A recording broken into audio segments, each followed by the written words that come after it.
台湾客家话罗马拼音译本教材。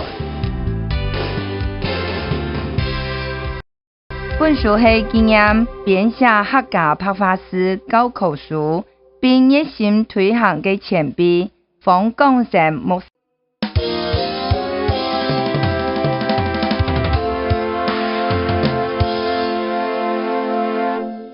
玩嘅图一 v ng 一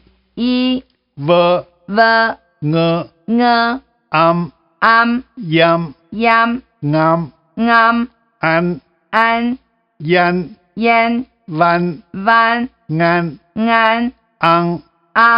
yang wang ngang en yen ven yim nim yin vin ngin on von ong yong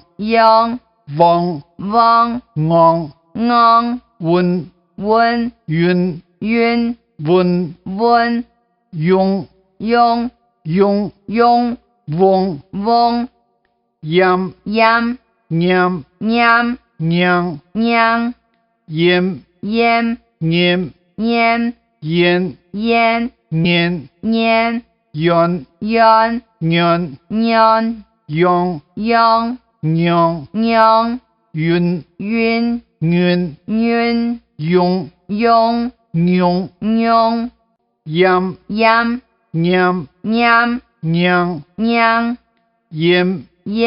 ngem yen nyen yon nyon yong nyong yun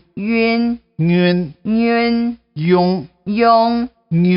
yung玩嘅图一 v ng 一 v ng am yam ngam an yan van ngan ang yang wang ngang en yen ven yim nim yin vin ngin on von ong yong vong ngong wun yun wun yung wong